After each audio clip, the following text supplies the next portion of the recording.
नमस्कार खबरां दे इस बुलेटिन विच तुहाडा स्वागत है। मैं हां तरनजीत कौर। पहलां पेश ने चुणवीआं खबरां। राष्ट्रपति द्रौपदी मुर्मू ने संसद के दोहां सदनां दी सांझी बैठक नूं कीता संबोधन। राष्ट्रपति ने कहा दुनिया विच तीजी सब तो वड्डी अर्थव्यवस्था बनन जा रहा है भारत। गरीबां दे कल्याण अते मध्यम वर्ग दे सुपनिआं नूं पूरा करन विच लगी हुई है केंद्र सरकार। सरकार दा 3 करोड़ लखपति दीदी बनाउण दा टीचा।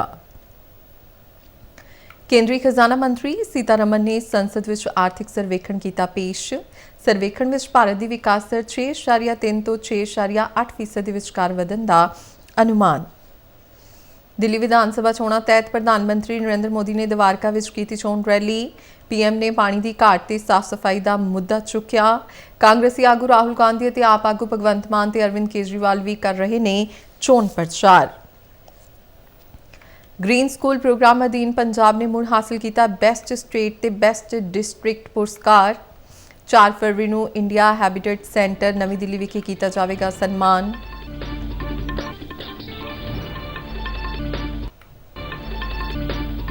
फिरोजपुर विच पिकअप वैन ते कैंटर विचाले भयानक सड़की हादसा। पिकअप वैन सवार तकरीबन 8 लोगों की मौत, 15 तो वध जख्मी।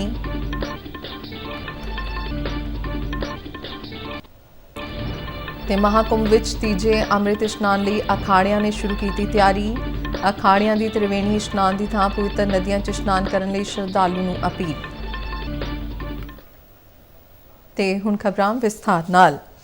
अज बजट इजलास के पहले दिन राष्ट्रपति द्रौपदी मुर्मू ने संसद की सांझी बैठक को संबोधन करदिआं कहा कि 2 महीने पहलां असीं अपने संविधान नूं अपनाउण दे 75 साल मनाए सन अते कुछ दिन पहलां असीं अपनी 75 सालां दी यात्रा पूरी कीती।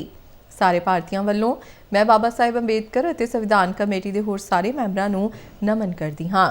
उन्होंने कहा कि केंद्र सरकार गरीबां दे कल्याण और मध्यम वर्ग के सुफनिआं नूं पूरा करन लई काम कर रही है ते नाल ही सरकार दा 3 करोड़ लखपति दीदियां बनाउण दा टीचा है। भारत जैसे देश की आर्थिक उन्नति मध्यम वर्ग मिडिल क्लास की आकांक्षाओं और उनकी पूर्ति से परिभाषित होती है। मध्यम वर्ग जितने बड़े सपने देखेगा देश उतने ही ऊंचा उड़ान भरेगा। मेरे सरकार ने मुक्त स्वर से मध्यम वर्ग के योगदान को न केवल स्वीकारा है बल्कि हर मौके पर उसे सराहा भी है।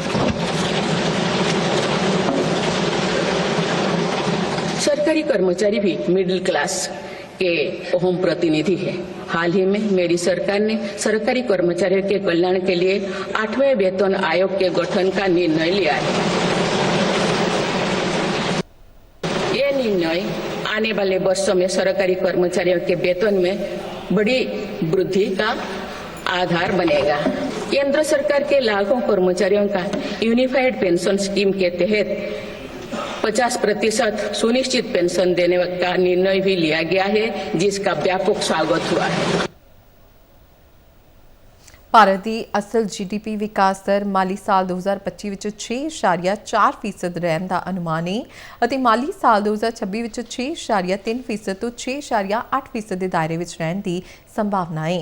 यह अनुमान आज संसद के दोवां सदनां विच खजाना मंत्री निर्मला सीतारमन वालों पेश किए गए आर्थिक सर्वेखण विच लगाया गया है। आर्थिक सर्वेखण मुताबिक संतुलित वित्ती मजबूती और स्थिर निजी खपत के नाल घरेलू अर्थव्यवस्था के मूल तत्त मजबूत बने हुए हैं। देश ने खेतीबाड़ी ते सेवावां के क्षेत्रों द्वारा समर्थित स्थिर आर्थिक विकास प्रदर्शित किया है। रिकॉर्ड साउनी उत्पादन और अनुकूल खेतीबाड़ी हालतां कारण पेंडू मंग विच सुधार हो रहा है। सर्वेखण मुताबिक कमजोर विश्व मंग ते घरेलू मौसमी स्थितियां कारण निर्माण खेतर नूं दबाव का सामना करना पिया। निजी खपत स्थिर रही जो कि मजबूत घरेलू मंग नूं दर्शाउंदी है।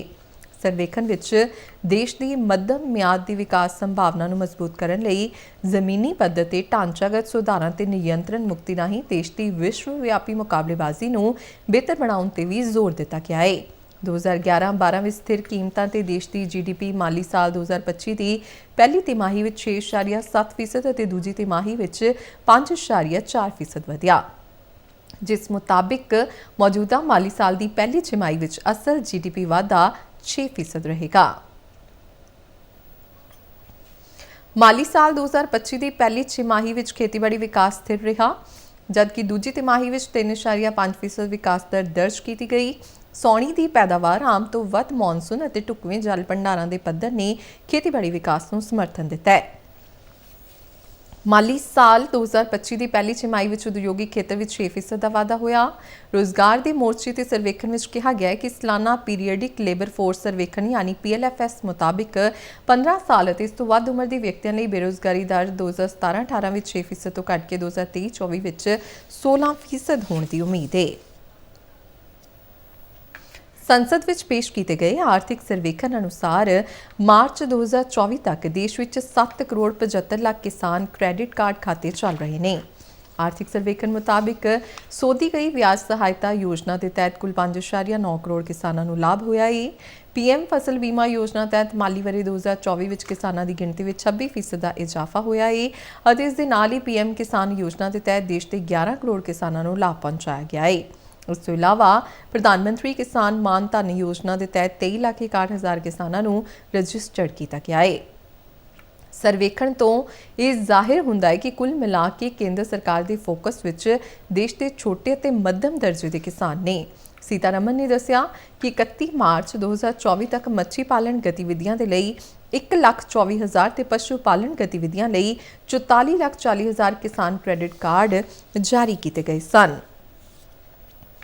ਬਜਟ ਸੈਸ਼ਨ ਦੀ ਸ਼ੁਰੂਆਤ ਤੋਂ ਪਹਿਲਾਂ ਪ੍ਰਧਾਨ ਮੰਤਰੀ ਨਰਿੰਦਰ ਮੋਦੀ ਨੇ ਕਿਹਾ ਕਿ ਭਾਰਤ 2047 ਤੱਕ ਵਿਕਸਿਤ ਭਾਰਤ ਬਣਨ ਦੇ ਆਪਣੇ ਟੀਚੇ ਨੂੰ ਹਾਸਲ ਕਰੇਗਾ ਅਤੇ ਬਜਟ ਸੈਸ਼ਨ ਦੇਸ਼ ਨੂੰ ਨਵੀਂ ਊਰਜਾ ਅਤੇ ਆਸ ਦੇਵੇਗਾ। PM ਨੇ ਕਿਹਾ ਕਿ ਇਸ ਸੈਸ਼ਨ ਵਿੱਚ ਕਈ ਇਤਿਹਾਸਿਕ ਬਿੱਲਾਂ ਤੇ ਚਰਚਾ ਹੋਵੇਗੀ ਅਤੇ ਨਾਲ ਹੀ ਕੇਂਦਰ ਸਰਕਾਰ ਦੇਸ਼ ਦੇ ਵਿਕਾਸ ਲਈ ਮਿਸ਼ਨ ਮੋਡ ਵਿੱਚ ਕੰਮ ਕਰ ਰਹੀ ਹੈ। अपने सामूहिक प्रयास से इस संकल्प को परिपूर्ण करेंगे। तीसरे टर्म में हम मिशन मोड में देश को सर्वांगीण विकास की दिशा में, चाहे वो भौगोलिक रूप से हो, सामाजिक रूप से हो या आर्थिक भिन्न भिन्न स्तर के संदर्भ में हो। ਦਿੱਲੀ ਵਿਧਾਨ ਸਭਾ ਚੋਣਾਂ ਤਹਿਤ ਵੱਖ-ਵੱਖ ਸਿਆਸੀ ਪਾਰਟੀਆਂ ਵੱਲੋਂ ਚੋਣ ਪ੍ਰਚਾਰ ਕੀਤਾ ਜਾ ਰਿਹਾ ਹੈ। ਇਸੇ ਲੜੀ ਤਹਿਤ ਅੱਜ ਪ੍ਰਧਾਨ ਮੰਤਰੀ ਨਰਿੰਦਰ ਮੋਦੀ ਨੇ ਦਿੱਲੀ ਦੇ ਦਵਾਰਕਾ ਵਿੱਚ ਚੋਣ ਰੈਲੀ ਨੂੰ ਸੰਬੋਧਨ ਕੀਤਾ। ਪ੍ਰਧਾਨ ਮੰਤਰੀ ਨੇ ਆਪਣੇ ਸੰਬੋਧਨ ਵਿੱਚ ਕਿਹਾ ਕਿ ਜੇ ਦਿੱਲੀ ਵਿੱਚ ਭਾਜਪਾ ਦੀ ਸਰਕਾਰ ਆਈ ਤਾਂ ਗਰੀਬਾਂ ਦੇ ਪੱਕੇ ਘਰ ਬਣਾਏ ਜਾਣਗੇ। ਇਸ ਦੇ ਨਾਲ ਹੀ ਉਹਨਾਂ ਕੌਮੀ ਰਾਜਧਾਨੀ ਦਿੱਲੀ ਵਿੱਚ ਪਾਣੀ ਦੀ ਘਾਟ ਅਤੇ ਸਾਫ਼ ਸਫਾਈ ਦਾ ਮੁੱਦਾ ਵੀ ਚੁੱਕਿਆ। देश के गांव के लिए मॉडल बने ऐसा विकास भाजपा करेगी और इसी विश्वास के साथ आज दिल्ली एक सुर में कह रही है, अब की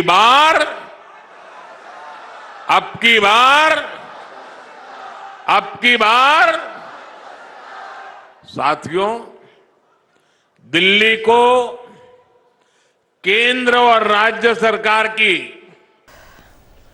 डबल इंजन वाली सरकार चाहिए।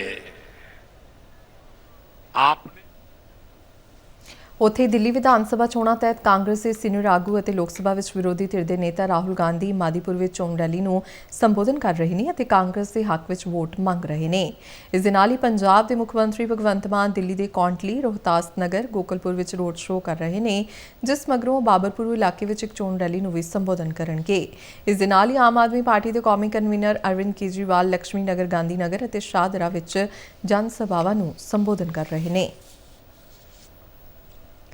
ਦਿੱਲੀ ਵਿਧਾਨ ਸਭਾ ਚੋਣਾਂ ਹੋਣ ਜਾ ਰਹੀਆਂ ਨੇ, ਜਿਸ ਨੂੰ ਲੈ ਕੇ ਦਿੱਲੀ ਦੇ ਮੁੱਖ ਚੋਣ ਅਧਿਕਾਰੀ RL ਸਵਾਸ ਨੇ ਦੱਸਿਆ ਹੈ ਕਿ ਆਉਣ ਵਾਲੀਆਂ ਵਿਧਾਨ ਸਭਾ ਚੋਣਾਂ ਵਿੱਚ ਕਰੀਬ 1,56,14,000 ਵੋਟਰ ਆਪਣੀ ਵੋਟ ਪਾਉਣਗੇ। ਇਸ ਨੂੰ ਲੈ ਕੇ ਪੱਤਰਕਾਰਾਂ ਨਾਲ ਗੱਲਬਾਤ ਕਰਦਿਆਂ ਮੁੱਖ ਚੋਣ ਅਧਿਕਾਰੀ ਨੇ ਕਿਹਾ ਕਿ ਪੋਲਿੰਗ ਸਟੇਸ਼ਨਾਂ ਤੇ ਵੋਟਰਾਂ ਦੀ ਸਹੂਲਤ ਅਤੇ ਪਹੁੰਚ ਨੂੰ ਵਧਾਉਣ ਲਈ ਵਿਸ਼ੇਸ਼ ਪਹਿਲਕਦਮੀਆਂ ਕੀਤੀਆਂ ਗਈਆਂ ਨੇ।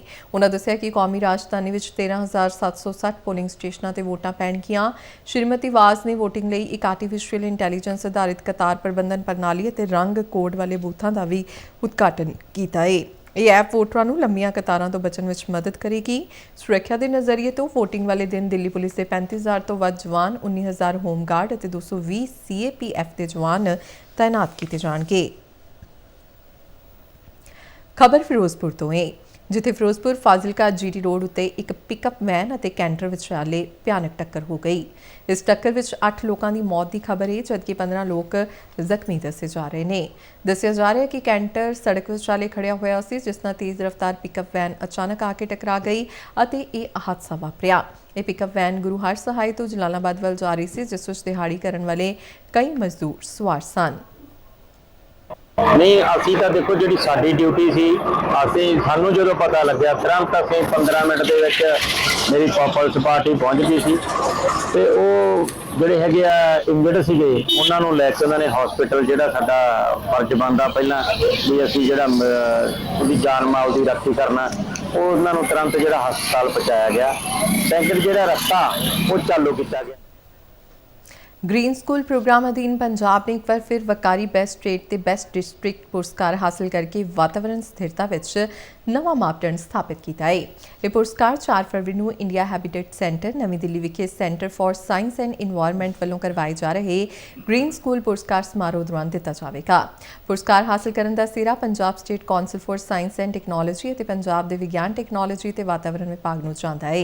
यह पुरस्कार स्कूली भाईचारिਆਂ विचाले वातावरण जागरूकता और स्थिरता को उत्साहित ਕਰਨ ਵਿੱਚ ਪੰਜਾਬ ਦੇ ਮਿਸਾਲੀ ਯਤਨਾਂ ਦਾ ਨਤੀਜਾ ਹੈ, ਜਿਹੜਾ ਦੇਸ਼ ਵਿਆਪੀ ਪਹਿਲਕਦਮੀ ਵਿੱਚ ਸੂਬੇ ਦੀ ਭੂਮਿਕਾ ਨੂੰ ਮਜ਼ਬੂਤ ਕਰੇਗਾ। ਪੰਜਾਬ ਸਰਕਾਰ ਵੱਲੋਂ ਨਵੀਆਂ ਚੁਣੀਆਂ ਗ੍ਰਾਮ ਪੰਚਾਇਤਾਂ ਨੂੰ ਸਿਖਲਾਈ ਦੇਣ ਦੇ ਮਕਸਦ ਨਾਲ ਸੂਬਾਈ ਦਿਹਾਤੀ ਵਿਕਾਸ ਅਤੇ ਪੰਚਾਇਤੀ ਰਾਜ ਸੰਸਥਾ ਮੋਹਾਲੀ ਵੱਲੋਂ BDPO ਦਫ਼ਤਰ ਦੀਨਾਨਗਰ ਵਿਖੇ ਇੱਕ ਸਿਖਲਾਈ ਕੈਂਪ ਲਗਾਇਆ ਗਿਆ। BDPO शुक्ला देवी की अगवाई में 9 दिसंबर तो शुरू हुए इस कैंप की समाप्ति बीते कल हुई। कैंप दौरान पंचायतों को सेहत सिक्ख्या ते पानी दी मुढ़लियां जरूरतों बारे जाणू करवाया गया। इस मौके सरकार वालों चलाईयां जा रही वख-वख योजनावां जिन्हां विच इंद्रधनुष, जननी सुरक्षा योजना, आयुष्मान भारत आदि योजनावां बारे जानकारी दी गई। केंद्रीय सड़क आवाजाही ते राजमार्ग मंत्री नितिन गडकरी मुताबिक सरकार ने कौमी शाह मार्ग की गुणवत्ता ते सुरक्षा नूं वधाउण ते जोर दिता है। वो अज नवी दिल्ली विच कौमी हाईवे अथॉरिटी ऑफ इंडिया यानी NHAI वालों करवाई एक वर्कशॉप नूं संबोधन कर रहे सन। गडकरी ने कहा कि उसारी की गुणवत्ता विच सुधार करन ते काम दीआं प्रक्रियावां विच पारदर्शिता वधाउण लई ठेकेदारां ते जवाबदेही तय करन लई उपाਅ कीते गए ने। उन्होंने कहा कि सरकार लखनऊ कानपुर एक्सप्रैसवे पायलट प्रोजैक्ट विच सफलता प्राप्त की है ते जल्दी इस टैक्नोलॉजी नूं होर प्रोजैक्टां विच भी लागू किया जाएगा। उत्तर प्रदेश के प्रयागराज में चल रहे महाकुंभ विच तीजे अमृत इशनान लई ਵੱਖ-ਵੱਖ अखाड़ियां वालों तैयारियां शुरू कर दित्तियां गईयां ने। बसंत पंचमी ते इशनान करन लई करोड़ां की गिनती में श्रद्धालुओं के पहुंचण की उम्मीद प्रगटाई जा रही है, जिस नूं लैके अखाड़ियां वालों श्रद्धालुओं नूं अपील भी जारी की गई है। अखाड़ियां ने अपनी अपील विच कहा कि श्रद्धालु त्रिवेणी इशनान करन दी थां पवित्र नदियां विच इशनान करन। अजिहा इसलिए किया जा रहा तां जो भगदड़ वर्गी घटना तो बचिया जा सके। उत्थे दूजे पासे महाकुंभ हादसे की जांच लिए गठित की गई 3 मैंबरी न्यायिक कमेटी अज महाकुंभ वाली थां ते पहुंच रही है। दूरदर्शन जलंधर विच प्रशासनिक अधिकारी वरिंदर कुमार अज अपनियां 41 साल दीयां सेवावां तो बाद सेवा मुक्त हो गए। उस साल 1984 च आकाशवाणी नाल जुड़े, जिस दौरान उन्होंने जलंधर, जम्मू, कठुआ ते जलंधर विच सेवावां निभाईयां। इसी तरह दूरदर्शन के लेखाकार मोहन लाल भी अपनियां 34 सालां दीयां सेवावां तो बाद सेवा मुक्त हो गए। वो 1991 विच दूरदर्शन नाल जुड़े, जिस दौरान उन्होंने राजौरी ते जलंधर विखे सेवावां निभाईयां। दूरदर्शन के ਵੱਖ-ਵੱਖ विभागों के मुखियां ते स्टाफ मैंबरां वल्लों उन्हां नूं यादगारी चिन्ह दे के सन्मानित किया गया अते निੱਘੀ विदायगी पार्टी दी गई। सारिਆਂ ने उन्हां दी सेहतयाब अते रिटायरमेंट मगरों वधिया जिंदगी दीयां शुभकामनावां दित्तियां। आकाशवाणी बठिंडा के सीनियर टैक्नीशियन तीरथ सिंह धालीवाल और टैक्नीशियन राजा राम 35 और 34 सालों की शानदार सेवा तो बाद सेवा मुक्त हो गए। आकाशवाणी बठिंडा के समूह स्टाफ वालों उन्होंने निੱਘੀ विदायगी दी गई और उन्होंने वालों निभाई गई सेवा की शलाघा करदियां लंबी उम्र ते तंदुरुस्ती की कामना की। खबरों के बुलेटिन साढ़े दर्शक RNU DDK जलंधर के YouTube चैनल, फेसबुक पेज और सोशल मीडिया प्लेटफार्म X ते भी देख सकते हैं। इस नाल ही खबरों का बुलेटिन खत्म होता है। इजाजत दिओ, नमस्कार।